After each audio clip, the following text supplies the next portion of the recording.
Oi, nono ano, tudo bom com vocês? Mais uma videoaula de explicação do capítulo. Dessa vez é o capítulo 7, União Europeia. Então, vocês abram o livro de vocês na página 104 para acompanhar a explicação, certo? Vamos lá.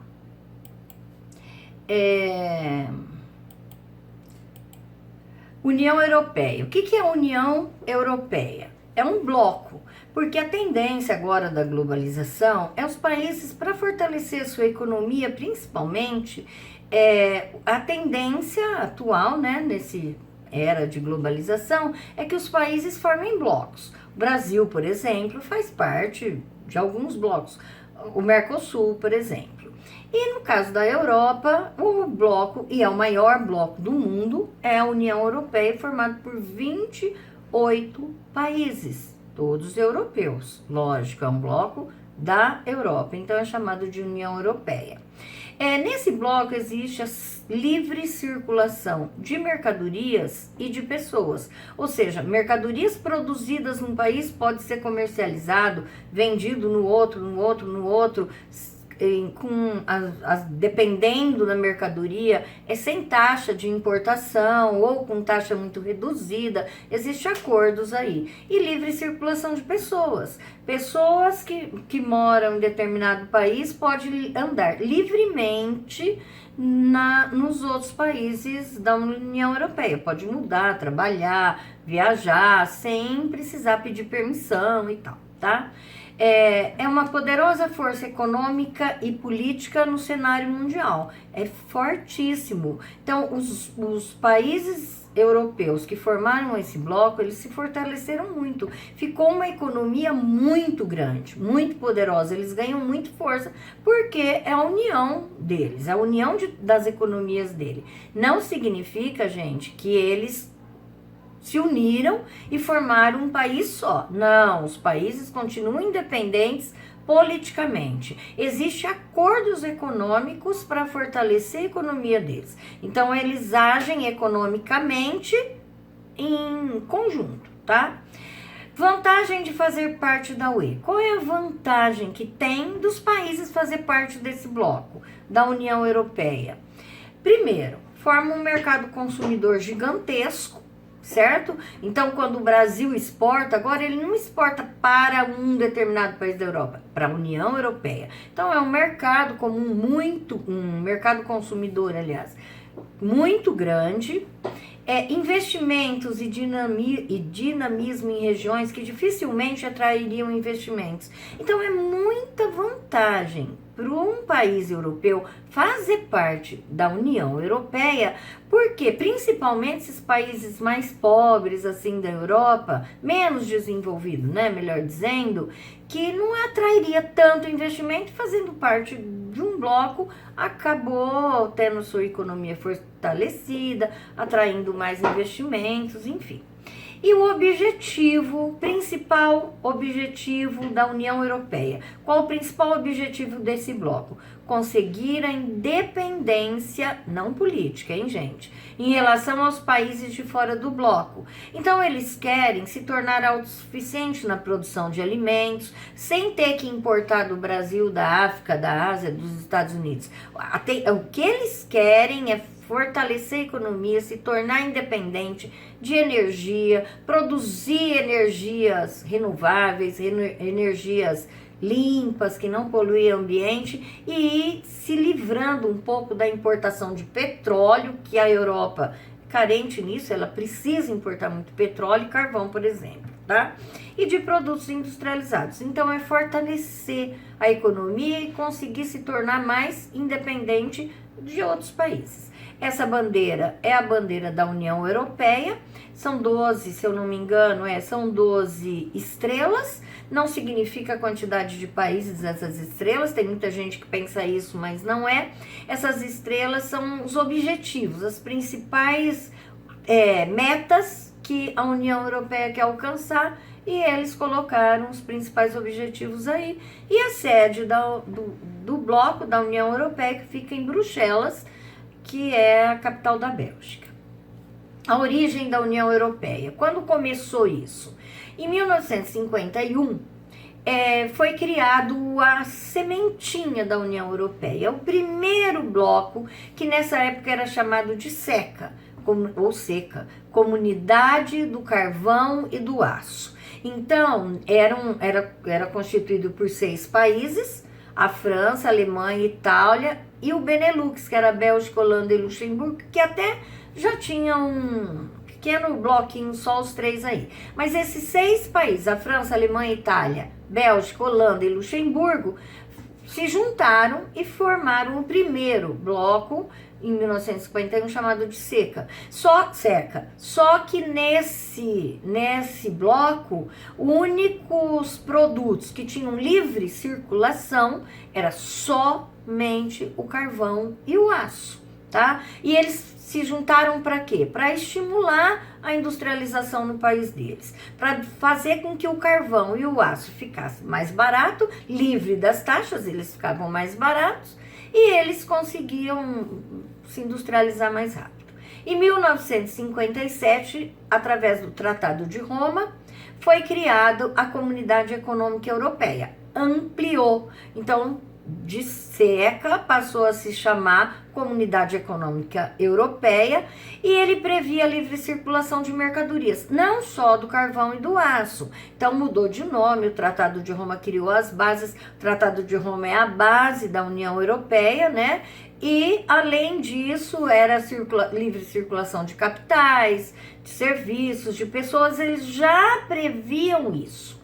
Lógico que em 1957 ainda não existia livre circulação de capitais, de serviços, de pessoas, mas aumentou as mercadorias, deixou só o carvão e o aço, tá? Aqui tem no livro de vocês, não tem esse mapa que está na página 106, que ele tem as datas da evolução do bloco. Tá? Então vamos lá, em 1957, que vem ser aqui esse primeiro, que são esses 6 países que estão pintados de rosa aqui. O Tratado de Roma, ele foi feito em 1957, mas ele só entrou em vigor, começou a valer de fato em 1958. Por isso que no texto de vocês é uma data e o mapa é outra data, porque aqui é quando ele foi feito, discutido, assinado, e aqui no mapa é quando ele realmente entrou em vigor. Então pode ver que em 1958 eram só estes países aqui, ó, a França, a Alemanha, a Itália, a Bélgica, a Holanda e Luxemburgo, que era o antigo SECA. Aí vem em 1973, aí foi a entrada do Reino Unido em 1973, da Irlanda, que é esta, o Reino Unido, a Irlanda e a Dinamarca, que é esses daqui que estão todos pintados de amarelo. Em 1981 foi a vez da Grécia entrar. 1986 entrou Espanha e Portugal. E nesse mesmo ano de 1986 foi feita a assinatura do Ato Único Europeu que de fato fortaleceu as bases aí da União Europeia, que já vinha desde lá do mercado comum europeu, da Comunidade Econômica Europeia, o Tratado de Roma e tal, mas em 1986 eles começaram a ampliar, a escrever, a definir, a entrar em acordos para a União Europeia, tá? Em 1992, através do Tratado de Maastricht, então aquele Tratado de Roma deixou de valer, passou a valer o Tratado de Maastricht, que é muito mais amplo, tá? Que criou, então, a União Europeia, tá? E nesse Tratado de Maastricht, que previu tudo isso, a livre circulação de pessoas, de serviços, de capital, de mercadoria e tal, ainda eles tiveram a ideia, em 1992, de criar uma moeda única para os países do bloco. Não foi colocado em prática logo que foi criado, foi um tempo depois, mas enfim. Aí, vamos lá, em 1995 entrou todos esses países que estão pintados de roxo, ó, a Suécia, a Finlândia e a Áustria, tá? A Noruega, que é esse país que até hoje não entrou, ela preferiu não entrar no bloco. Até hoje a Noruega não faz parte da União Europeia, tá? Em 1999 surgiu o euro. Então reparem, ele foi pensado, criado em 1992, mas ele, foi só em 1999 que surgiu o euro. 12 países adotaram. A Dinamarca, a Suécia e o Reino Unido optaram por não adotar o euro. Então, eles continuam até hoje, até hoje na União do Reino Unido. Depois a gente vai falar dele, que não faz mais parte. Mas eles, o tempo que fez parte, o Reino Unido, a Suécia e a Dinamarca, eles preferiram não adotar o euro. Então, prevaleceu a moeda do país deles, tá? Em 2002, só que o euro entrou em circulação. Olha, ele foi pensado 10 anos antes, 1999 foi estabelecido o euro, surgiu o euro e tal, mas que ele entrou mesmo, valendo, circulando nos países, menos nesses 3 que eu falei, foi só em 2002. Em 2004, mais 10 países, esses que estão pintados de verdinho claro, que são os países do leste europeu. Aqueles países que quando lá do começo da União Europeia, eles eram países socialistas. Então, eles nem eram convidados para fazer parte da União Europeia. Mas quando acabou a Guerra Fria, os países do leste europeu aqui, se tornaram países capitalistas. Eles foram convidados a participar da União Europeia. Então, esses 10 países aqui, em 2004, entraram. A Estônia, Letônia, Lituânia, a Polônia, a República Tcheca, a Eslováquia, a Hungria, a Eslovênia, a Ilha de Malta, que é essa pequenininha aqui, tá vendo? E a Ilha de Chipre, que fica aqui perto da Turquia, entraram em 2004. Em 2007, foi a vez de mais 2 países do leste europeu, a Romênia e a Bulgária, entrar. E em 2013, entrou a Croácia, tá bom? Para ingressar no bloco, tem que tem que cumprir alguns requisitos aí. Não é qualquer país que quer entrar e que ele é aceito. Para ele ser aceito, para ele conseguir entrar, ele tem que ter uma economia desenvolvida, ou pelo menos um pouco aí, mediamente, vamos dizer assim, desenvolvida, manter um regime político democrático e que respeite os direitos humanos. Por isso que aquele leste europeu, na época que era socialista, não foi convidado jamais, porque não era um regime democrático, né? E uma outra regra é aceitar os acordos da União Europeia, a legislação, seguir as leis da União Europeia, tá? A Turquia, olha aqui a Turquia, lembra que eu falei aqui, aqui onde tá escrito Ásia, tá vendo esse pedacinho branco? É a parte da Turquia que fica no continente europeu. Esta parte aqui fica na Europa. E essa parte, o restante da Turquia, fica na Ásia. Mas como ela tem uma partezinha aqui na Europa, ela também pode fazer parte da União Europeia, porque ela tem esse pedacinho aqui. E a Turquia quis entrar na União Europeia. Mas por que a Turquia teve muita dificuldade, está até hoje tentando entrar e não está conseguindo? Porque, primeiro, ela ocupa uma parte da ilha de Chipre. Essa ilha aqui, que fica bem pertinho da Turquia, que é a ilha de Chipre, ela faz parte da União Europeia. E a Turquia ocupa uma parte da ilha de Chipre, e a ilha de Chipre que é independência, e a Turquia ocupa. Como Chipre é uma ilha que faz parte já da União Europeia, a União Europeia falou para a Turquia, se você quiser entrar na União Europeia, você tem que desocupar a ilha de Chipre, porque a gente não pode defender 2 países brigando e os 2 fazerem parte do mesmo bloco. O regime turco não é tão democrático assim, ele não garante proteção dos direitos humanos, é outro motivo, e apresenta índices econômicos e sociais baixos. Não é uma economia tão desenvolvida assim. Então, por isso, a Turquia não está conseguindo entrar, tá? Após um plebiscito realizado em 2016, lembra que eu falei que ia falar do Reino Unido? O Reino Unido optou por sair da União Europeia. Isso lá em 2016. Há quantos anos atrás? 4 anos atrás. O que é um plebiscito? É uma votação, mas não é uma votação que tem duas opções, sim ou não. Então eles fizeram uma cédula, né? Você quer que o Reino Unido deixe de fazer parte da União Europeia? Sim ou não? A maioria da população do Reino Unido optou pela saída da União Europeia. E só tem um detalhe aqui no livro de vocês, não fala, mas a maioria dos escoceses, que a Escócia faz parte do Reino Unido, eles queriam permanecer na União Europeia. Mas, como a votação foi no Reino Unido inteiro, acabou a maioria optando por sair, tá bom? Então, o Reino Unido não faz mais parte da União Europeia, mas a gente vai ver isso. Políticas sociais da União Europeia está na página 107. Políticas sociais são ações, são projetos, são coisas que a União Europeia tem, que desenvolve, voltado para o bem-estar da população. Toda vez que vocês ouvirem falar políticas sociais relativas à população. Então, o que a União Europeia tem feito, né, para ajudar a população europeia?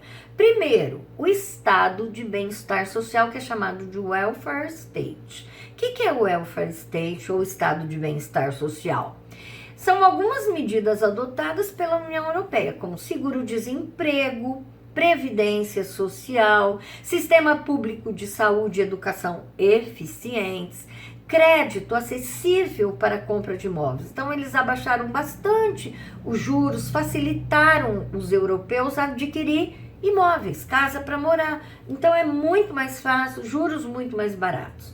Atendimento a pessoas idosas, políticas de integração de pessoas com deficiências. Então, tudo isso foi chamado de o bem-estar social. Quer dizer, para a população estar bem, viver bem, ter uma boa qualidade de vida, eles precisam de tudo isso, tá? Consequências da implantação desse estado de bem-estar social. Quais as consequências? Diminuiu a desigualdade social na Europa. Por quê? Porque eles garantem educação de qualidade, saúde de qualidade, moradia mais fácil, atendimento a pessoas necessitadas. Então, tudo isso diminuiu muito a desigualdade social na Europa. Não é que zerou. É lógico, claro, que existe desigualdade social na Europa ainda, mas eles conseguiram diminuir um pouco.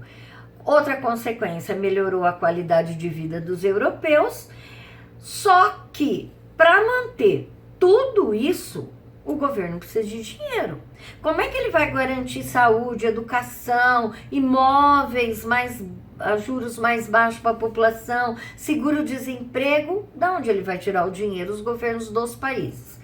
Para isso, eles tiveram que aumentar os impostos dos trabalhadores. Então, eles aumentaram os impostos. Aumentando impostos, aumenta a arrecadação do governo. Só que a vantagem que essa arrecadação, esse imposto que eles estão pagando mais alto, está revertendo para a população. Então, é uma coisa boa. Mas tem muito europeu que está reclamando, tá? A crise do modelo social europeu também está na página 107. Só que em 2008 teve uma crise mundial. Começou lá nos Estados Unidos por causa daquela bolha imobiliária. Deixa eu ver, acho que eu vou falar isso no próximo slide aqui. Deixa eu ver.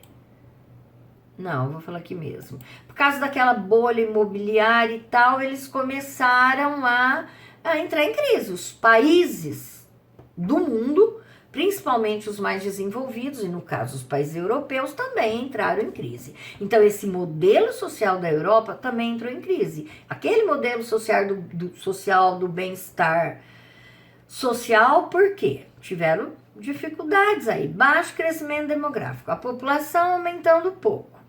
aumentando o número de gastos. Eles tiveram mais gastos sociais e menos arrecadação, porque a população adulta está diminuindo, está arrecadando menos, por mais que eles subissem o imposto, não é? E com mais gastos, e ainda por cima, em 2008, que eles entraram, os países tiveram aquela crise econômica, ficou difícil manter esse bem-estar social aí, tá? Outra coisa, as elevadas taxas de desemprego dificultam a adoção de políticas favoráveis. Apaga. Deixa eu começar de novo.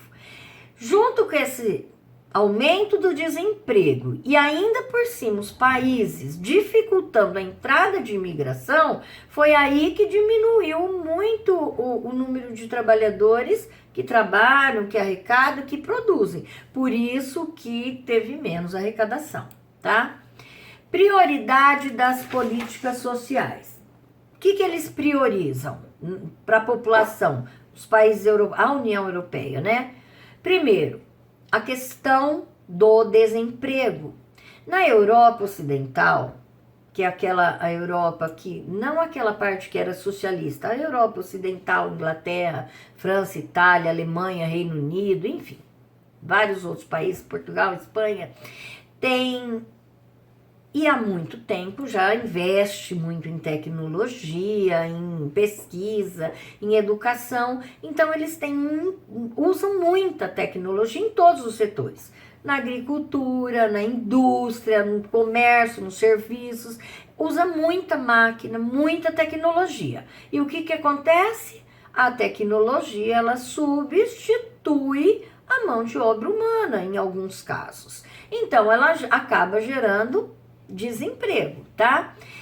E essa questão, esse desemprego que está aumentando na Europa acaba provocando uma pressão popular, pressionando o governo para diminuir o desemprego. Então, o emprego aumenta, o desemprego, aliás, aumenta, o número de desempregados começa a pressionar o governo que tem que gerar emprego, e é aí que eles são contra a entrada de imigrantes, porque eles falam que esse monte de imigrante que está entrando na Europa está tomando o emprego deles.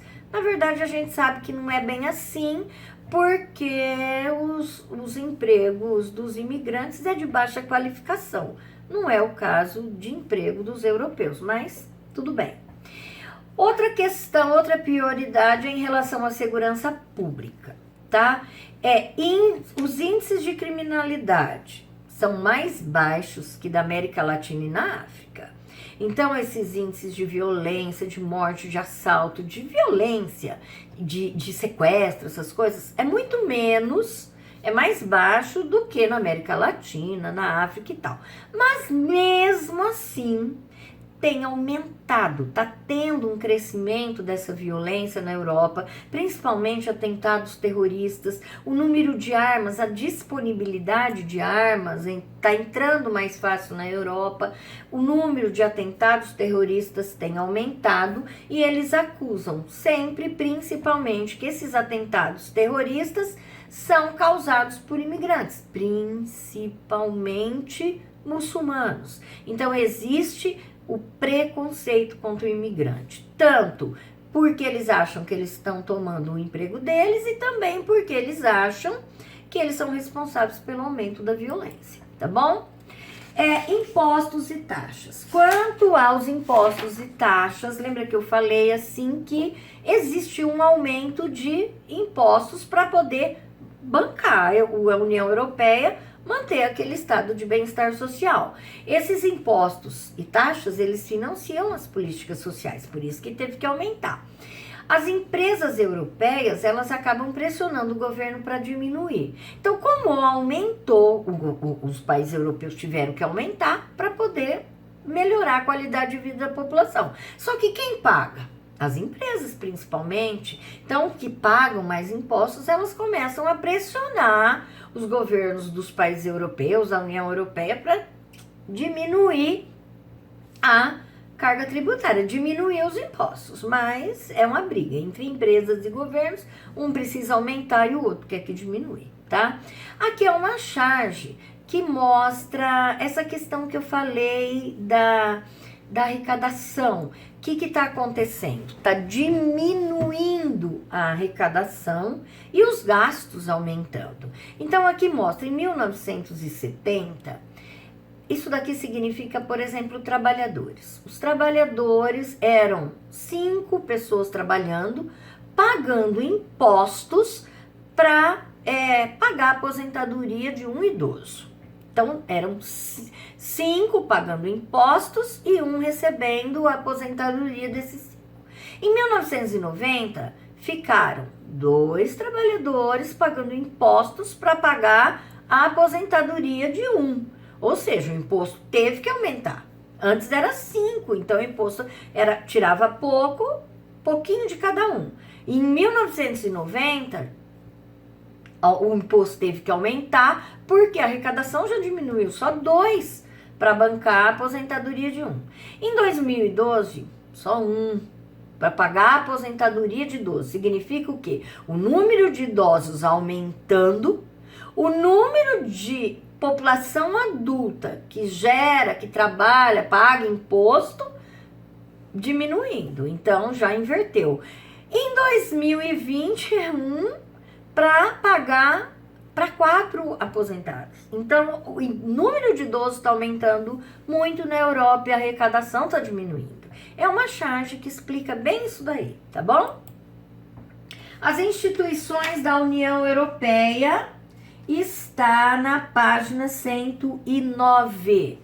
Primeira instituição da União, ou seja, o que é instituição? São algumas partes da União Europeia, porque cada setor da União Europeia é especializado, vamos dizer assim, numa determinada coisa. O Conselho Europeu é uma instituição da União Europeia. O que o Conselho Europeu faz? Ele define as políticas gerais da União Europeia, quer dizer, então todos aqueles acordos, todos os planejamentos, o Conselho Europeu se reúne, os países membros, cada um com seus representantes e tal, e eles decidem o que vai fazer nas políticas gerais da União Europeia, tá bom? Formado por chefe de governo dos principais países membros.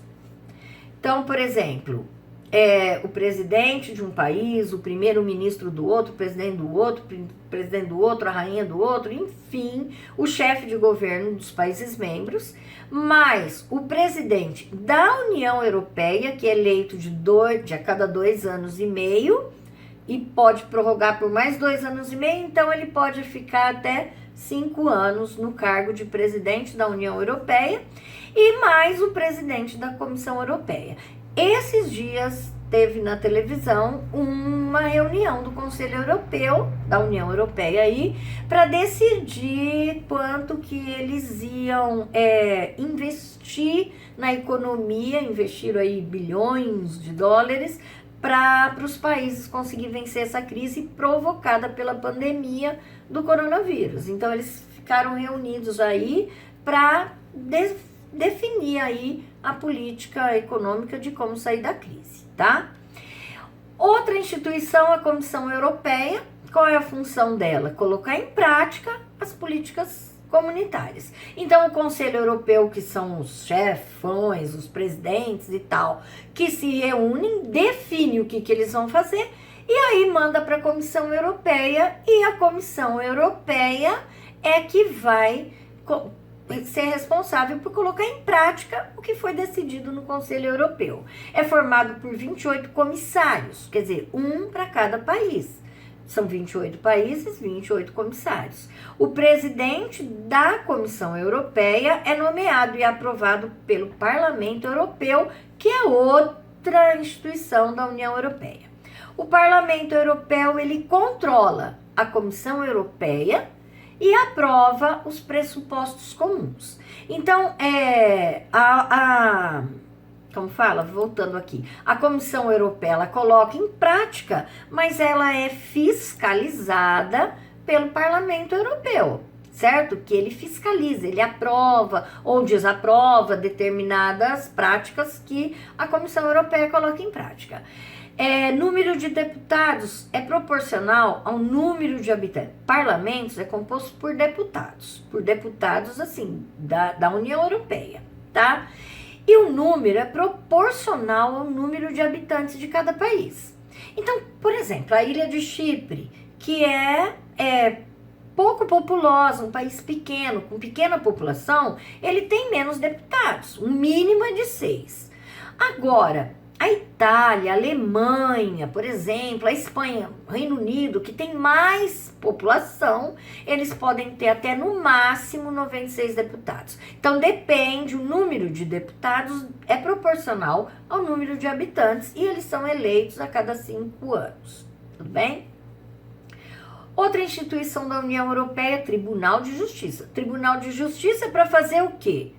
Julgar se está dentro, se seguiu as leis da União Europeia ou não, se desobedeceu, qual a punição, qual a sanção, qual multa esse país vai ter. Quem vai julgar isso é o Tribunal de Justiça. Quando o Reino Unido quis sair da União Europeia, quem julgou, quem estabeleceu as multas e tal, foi o Tribunal de Justiça. É a Justiça da União Europeia, tá? Assegura o respeito às leis comuns. Árbitro é um árbitro, ou seja, o que significa a palavra árbitro? Juiz. Então é um juiz. O Tribunal de Justiça é o juiz que vai decidir quem tá certo, quem tá errado, quem seguiu a lei, quem não seguiu, e a punição de cada país, tá?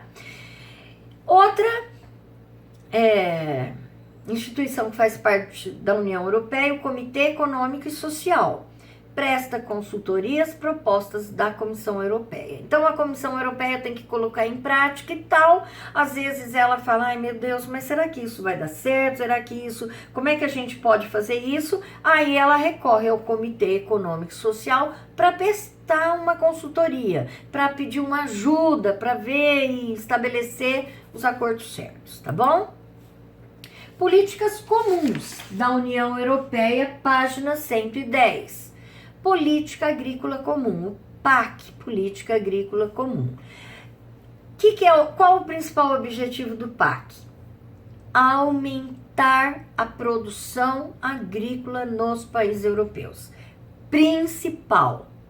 Aumentar a produtividade, fazer a Europa produzir mais produtos agrícolas para eles poderem importar menos alimentos. Eles querem se manter independente dos outros países. Então, eles precisam aumentar a oferta de alimentos, tá?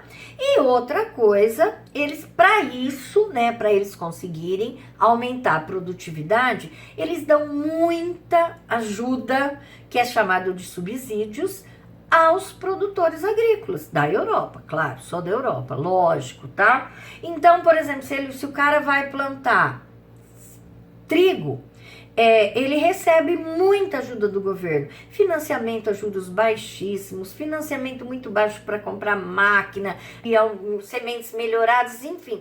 Com isso, o produtor agrícola, ele consegue produzir mais e ele consegue preço melhor. Então, ele consegue vender toda a sua produção, inclusive o excedente é exportado. O objetivo não é exportação, o objetivo é manter a Europa mais independente de ter que comprar produtos. Só que tem produtos agrícolas que a Europa não consegue produzir. Banana, café, cacau, são produtos de clima tropical que a Europa não consegue plantar. Isso a Europa continua importando. Mas produtos para alimentar a população da Europa, produtos de clima temperado, com a política agrícola comum, a Europa conseguiu aumentar muito. Ela é muito criticada, o PAC, porque ela é desleal. Países africanos, por exemplo, que não têm essa ajuda de governo e vivem basicamente da exportação de produtos agrícolas, não conseguem competir com o preço dos países europeus quando eles exportam o excedente. Então é muito difícil a competição aí e é muito criticada essa política agrícola comum da Europa, tá? Política pesqueira. é outra política comum da União Europeia. São acordos para explorar as fronteiras marítimas e incentivo à modernização, tanto da frota de navios, quanto das indústrias que fabricam esses navios, as indústrias pesqueiras, enfim, tá? É uma política para incentivar e aumentar a produção pesqueira e, inclusive, aumentar a exportação. E eles conseguiram. Com essa política pesqueira comum de incentivo à pesca, né, e incentivo à modernização, ao uso de tecnologia, eles conseguiram aumentar muito o volume da pesca e exportar muito mais do que eles já exportavam antes. Só que essa modernização, essa tecnologia, ela acabou agravando o desemprego na área da pesca. Pequenas empresas que existiam, que viviam da pesca e que não conseguiram essa modernização, acabaram falindo, fechando, mandando pessoas embora. Outra, a política regional. Qual é o objetivo da política regional? Reduzir diferenças de desenvolvimento entre os países. Por quê? Porque existem países na Europa que são extremamente desenvolvidos. A Alemanha, o Reino Unido, a Itália, enfim, a França, são países desenvolvidos. Mas quando a gente vai lá para Letônia, Lituânia, Albânia, enfim, são países mais pobres, menos desenvolvidos. A Grécia, são menos desenvolvidos. E essa política regional, o objetivo é isso, é tentar diminuir a diferença de desenvolvimento entre os países, principalmente entre a Europa Oriental e Ocidental, tá? Como é que eles pretendem fazer isso? Financiando infraestrutura, instalação de indústrias nas áreas menos desenvolvidas. Então, todos os países do bloco financiam infraestrutura, estradas, portos, aeroportos, redes de obtenção de energia elétrica, para a instalação de indústria nessas áreas menos favorecidas aí. Investimentos em educação, saúde e a igualdade de oportunidades. Principalmente educação, saúde e tal, nessas áreas menos desenvolvidas, elas ganham mais investimentos do que as outras mais desenvolvidas. Política de transportes, eles querem fazer transportes comuns. Por exemplo, rodovias, ferrovias, hidrovias que ligam vários países, tá? Para unir vários países europeus. E eles têm favorecido, essa política de transporte comum tem favorecido, tem ajudado e tem ampliado, aumentado muito essas vias de acesso de um país. As hidrovias, as rodovias, as ferrovias ficando mais modernas, cada vez mais rápido, aqueles tal de trem, balas lá, muito rápido, coisas muito mais modernas para unir principalmente as partes menos desenvolvidas da Europa Oriental com a parte mais desenvolvida. O que eles querem? Ligar as regiões mais isoladas, as mais pobres, com as áreas mais desenvolvidas e ligar num tempo mais rápido. E a política comercial, que é outra, né? Taxar produtos comercializados nos países membros com o mesmo imposto, IVA, Imposto sobre Valor Agregado. É isso que estão tentando fazer aqui no Brasil também, colocar esse imposto único aí para ver. Aqui no Brasil estão tentando, vamos ver. Tal. Mas na Europa ele já existe, é o IVA, Imposto sobre Valor Agregado. Taxar produtos nos países membros com o mesmo imposto. Então, o imposto que é cobrado nos veículos produzidos na França vai ser o mesmo produzido na Alemanha, no Reino Unido, na Itália, enfim. O mesmo imposto em todos os países, tá? Política industrial. Está na página 111, objetivos. Incentivar a industrialização. A Europa é um continente em que muitos países europeus são muito industrializados, mas eles querem aumentar. Eles querem uma industrialização maior, mais ampla e cada vez mais modernas. Eles querem modernizar a industrialização em todos os setores, principalmente naqueles setores em crise da União Europeia. Como é que eles vão fazer esse incentivo? Como é que eles estão ajudando os países a se industrializar? Concedendo-se subsídios aos setores mais modernos. Ou seja, o governo impostos mais baixos, financiamento mais baixo para as indústrias que quiserem se modernizar. Abrir uma indústria, por exemplo, mais moderna, ligadas à tecnologia. Então, eles conseguem muita ajuda dos países, da União Europeia, no caso, né? Buscar novos mercados e estimular a cooperação entre os países membros. Eles querem modernizar, começar a produzir mais tecnologia moderna, de ponta, avançada, para poder exportar e ganhar novos mercados, quer dizer, que mais países comprem tecnologia produzida pela União Europeia. Assegurar competitividade às suas indústrias. Apesar de ser uma das principais zonas industriais do mundo, aquilo que eu falei, quase todos os países europeus são bastante industrializados, mas falta modernização em alguns setores, quando comparado à industrialização de tecnologia de ponta dos Estados Unidos, Japão, por exemplo, e a União Europeia. Os Estados Unidos, por exemplo, que tem o Vale do Silício, que é onde tem aquelas indústrias que produzem tecnologia de pontas mais avançadas do mundo. E é isso que a Europa quer, aumentar essa competitividade. Ela quer produzir, ela quer ter indústrias de tecnologia mais modernas. Política energética comum. Não adianta um país, ou vários países, como o caso da União Europeia, querer se industrializar, se modernizar, se não produzir energia suficiente.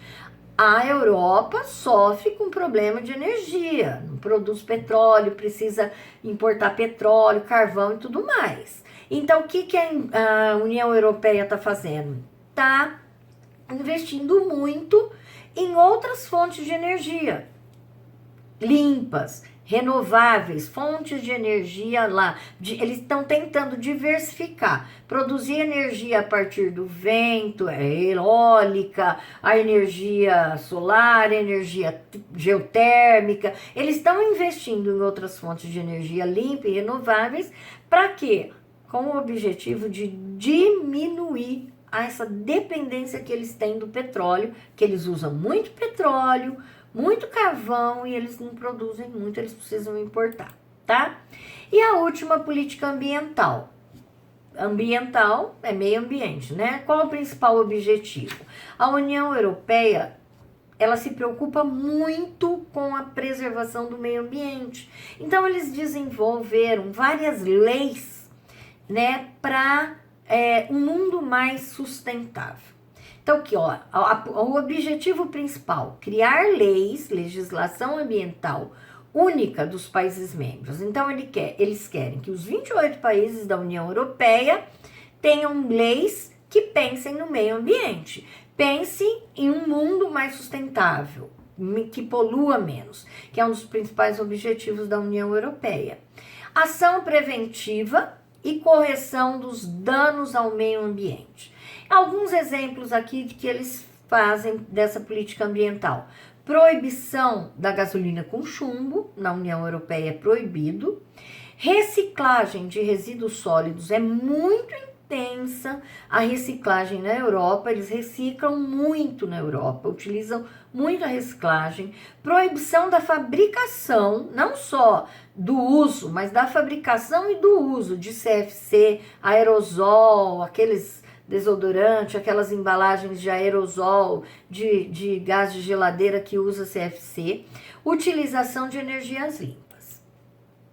Crise na União Europeia, já comentei com vocês, nem vou ficar falando muito. Em 2008, com aquela crise que aconteceu nos Estados Unidos, começou no setor imobiliário, atingiu também os países europeus. E muitos países da Europa também foram afetados, entraram em crise. E quais as consequências dessa crise? Desemprego, falência de bancos, muitos países ficaram endividados, principalmente os que tiveram uma economia mais dependente. A Grécia, ó, Portugal, Itália, Irlanda, Grécia, Espanha, nossa, foram os países que mais sofreram. Só que esses países já estão em recuperação.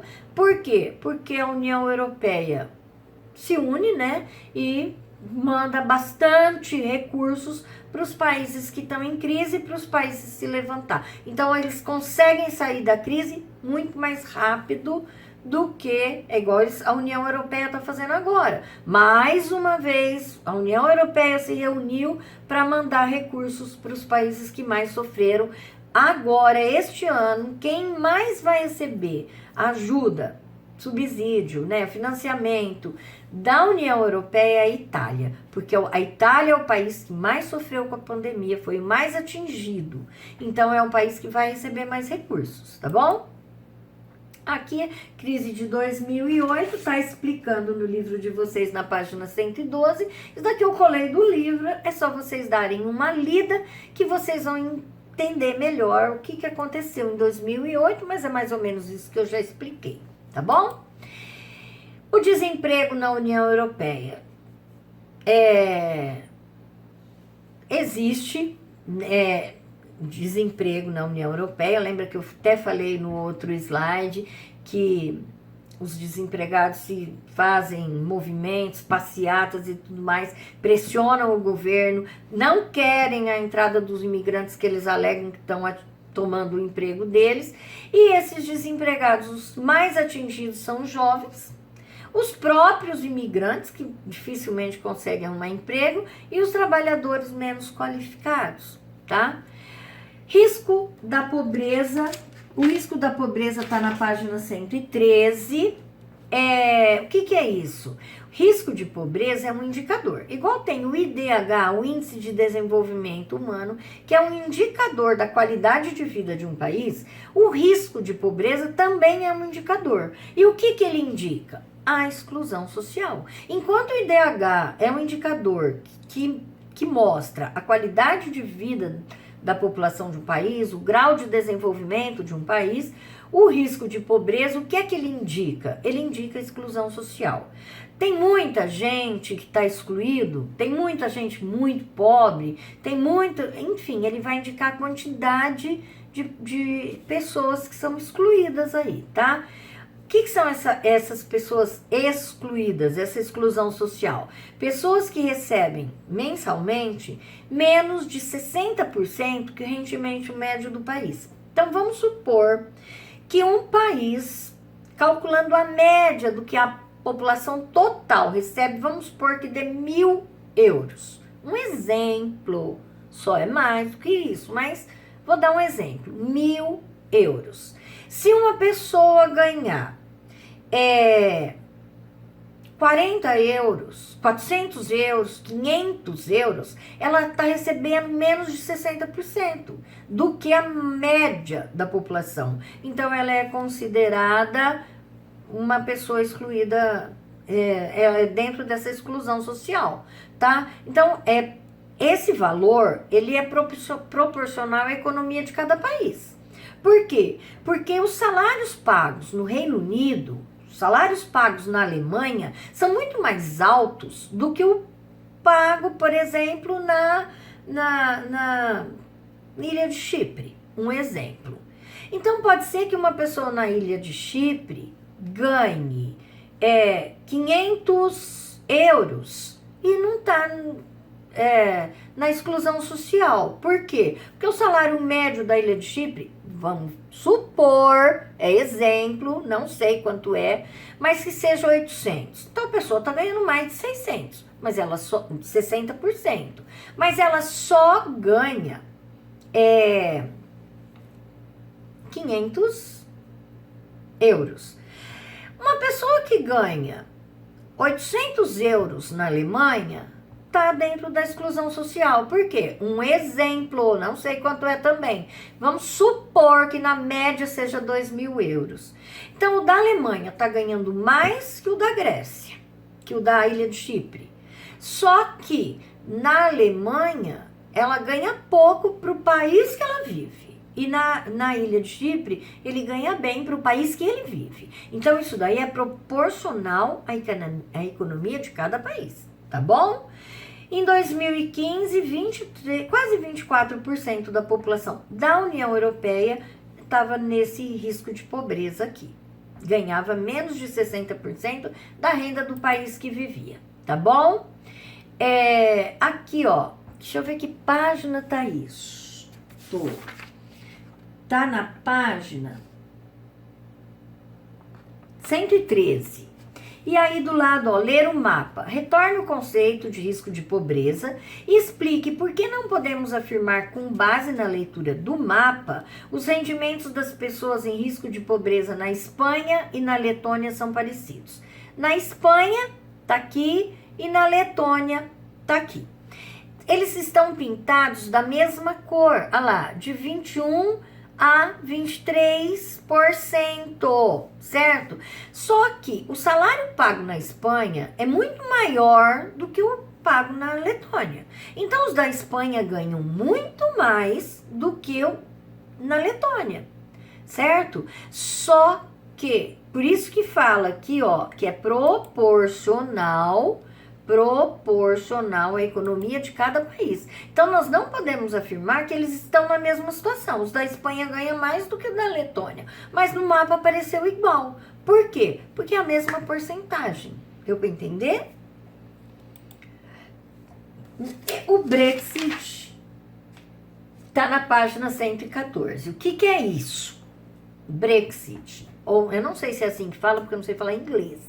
Mas eu acho que é Brexit, sei lá como fala. Mas enfim, o que é isso? É a saída do Reino Unido da União Europeia. Lembra que eu falei lá no outro slide? O Reino Unido, ele fez um plebiscito em 2016 e a maioria da população votou que era para o Reino Unido sair da União Europeia. Então agora teve que sair, porque, enfim, né?